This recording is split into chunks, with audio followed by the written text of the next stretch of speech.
Victoria was wiping the dust and watching her husband out of the corner of her eye, who was talking on the phone with his mother-in-law. Dennis's expression was unnerving. His furrowed brows, drooping corners of his lips, and his frowning gaze did not bode well. Her husband listened attentively to Evdokia Nikolaevna, without interrupting and letting her speak. It seemed like an eternity had passed before the man said, "Okay, I'll talk to Vika and call you back." Then a few more minutes of silence and a dry answer, "We'll decide everything today." "Don't worry, why are you so nervous?" Quote, "You are clearly trying to cause a hypertensive crisis." Victoria got worried, but until the very end she hoped that it was not what she thought. "Mom, I understood the situation, and the sisters, and you and Dad. No need to repeat myself. I will do everything in my power. Come on, let's agree. You will calm down, I will talk to my wife and we will get in touch in a couple of hours." Having listened to the end of Evdokia Nikolaevna's plaintive stories, Dennis hung up. Victoria continued cleaning, pretending not to notice anything. Her husband went to the kitchen, made coffee and only half an hour later decided to come to his wife's bedroom. "You came to help me? Great. All that remains is to vacuum the floors. Do you think that you will do exactly that? And I will go and cook dinner, okay? Vika, we need to discuss an important matter." Finally, the man decided to talk. "Let's do it over dinner. I am very busy now." "Darling, this year we won't be able to go to the sea, but I promise in the next stop." "Shut up, don't promise anything. You can't keep your word." Victoria's eyes flashed with heat and resentment. "I know you don't believe me, but there's an explanation for everything. I'm not refusing to go on vacation with you out of the blue. That's how it is. You and I have been married for 3 years. The first year we invested money in your courses. The second year we gave our savings for your father's treatment and surgery.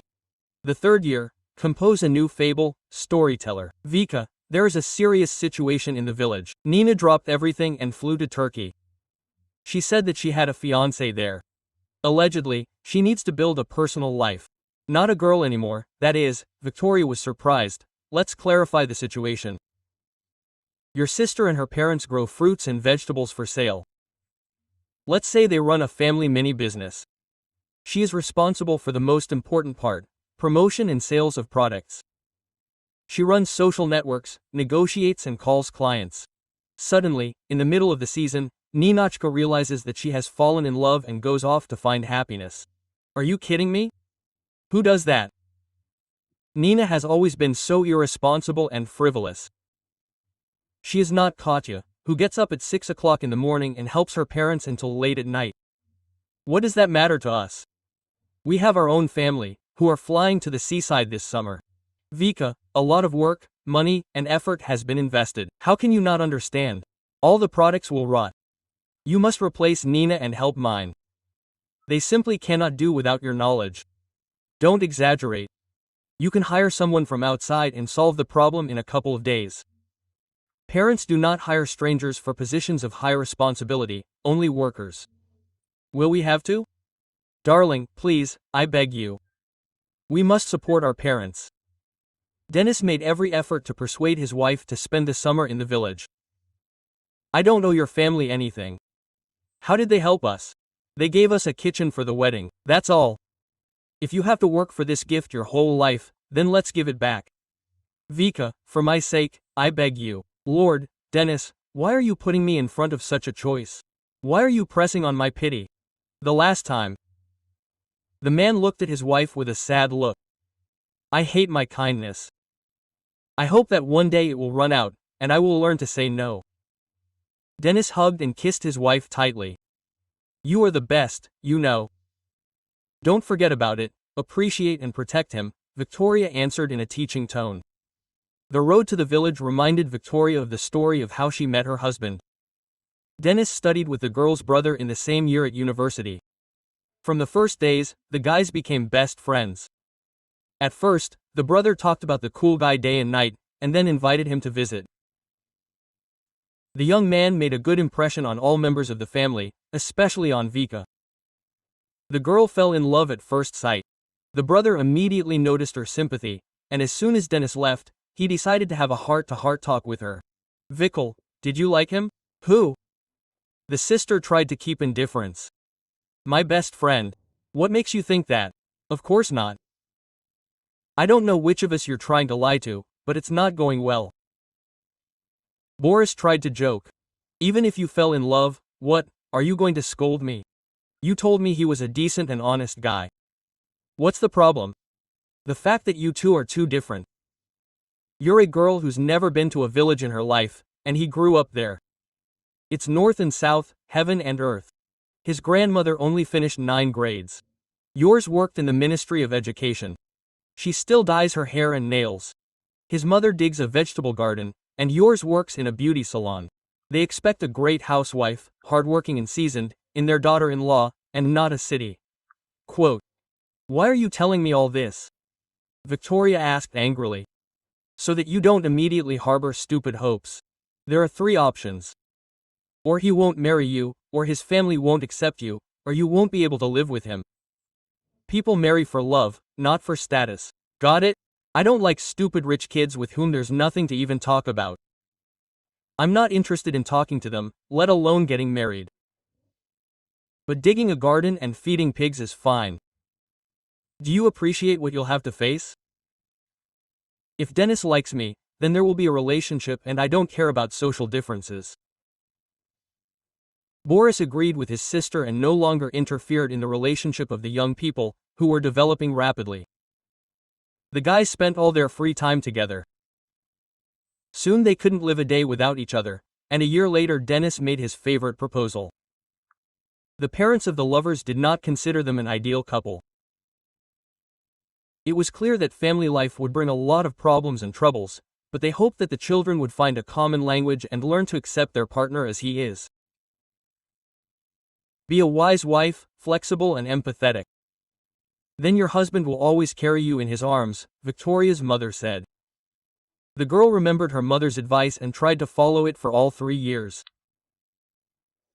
But if it was smooth sailing with Dennis, it was much more difficult with his family. The young family went to the village twice a year. It's not that the husband's parents mocked the girl and forced her to work day and night, but the mother-in-law fiercely pushed the idea that her daughter-in-law should be able to do all the housework. I know that you are a city, but when you are here, you will listen to me. I will teach you everything. How to give a cow, and look after the chickens, and take care of the garden. Vika did not argue.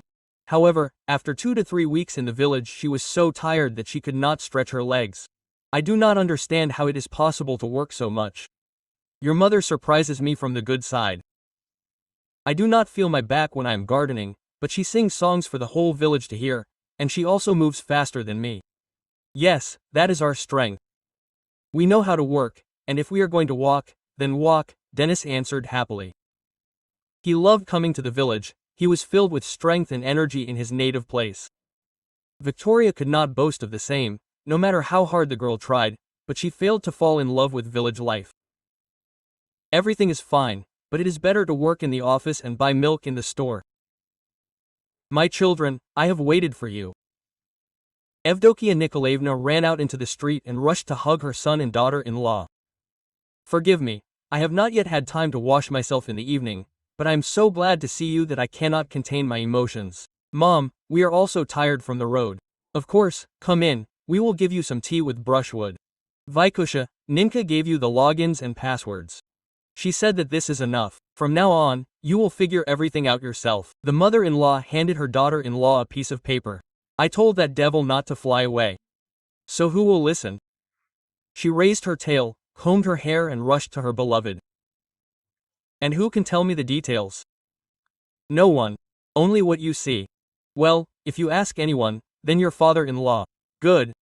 Victoria realized that she would not be able to get any sensible information. Daughter-in-law, set the alarm for tomorrow morning. Let's go to the field together, dig up some vegetables, pick some greens to make breakfast for the men. Oh, I forgot. Katya is already asleep. There is a lot of work tomorrow. She asked me to say hello to you. Evdokia Nikolaevna, if you allow me, we will also go and rest. Victoria could no longer tolerate her mother-in-law's incessant speech. Of course, my dears, And don't forget to set the alarm for 6 o'clock in the morning, otherwise I will have to burst into your room. The next day, Victoria's nightmare turned into reality.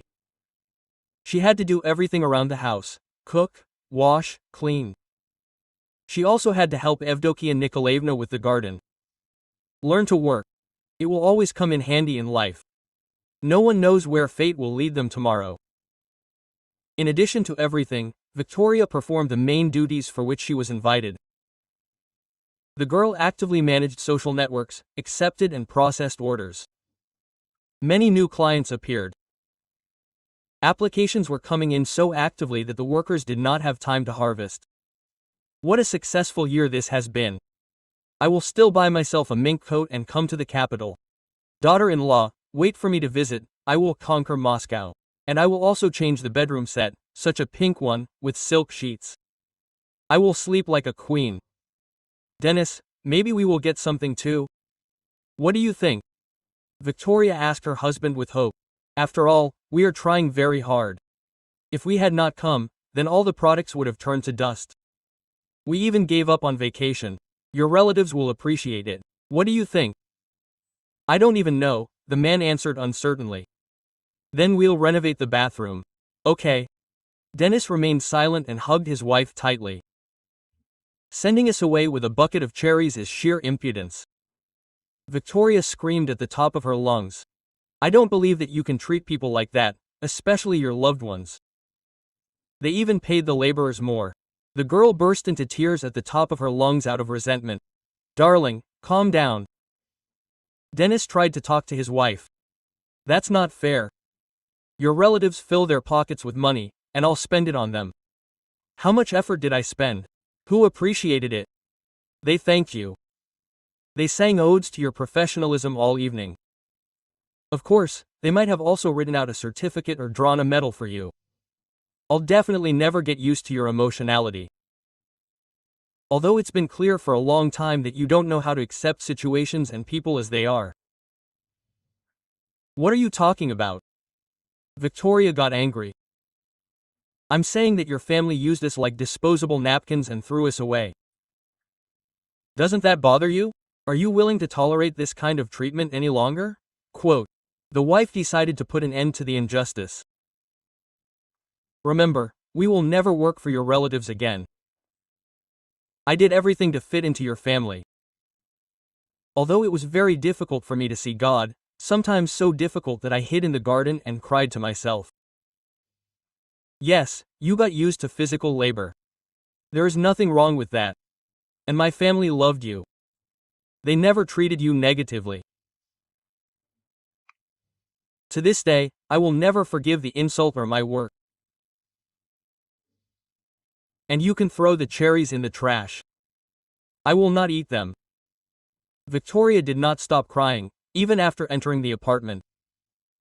You will, Dennis answered confidently and with great pleasure.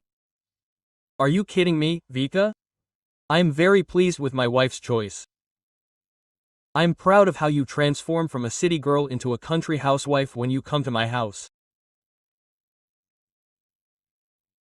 I appreciate how you try to find a common language with my relatives, but in 3 years you have not understood the main thing, that it is easy for them to jump on our heads, that my family is honest, kind and decent people.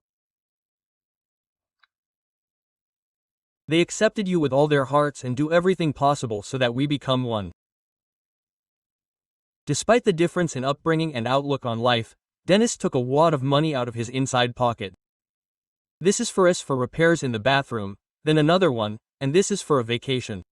They asked only one thing, to send photos. Dennis, don't say anything now. And then too. Just draw the appropriate conclusions. This situation put an end to the disagreements between Victoria and Dennis's relatives. The girl always enjoyed visiting her mother-in-law and over time she fell in love with the village no less than the city. The air and sky are different here. You always want to be happy and smile. Quote. Enjoy, my beauty, enjoy, Evdokia Nikolaevna laughed at her daughter-in-law.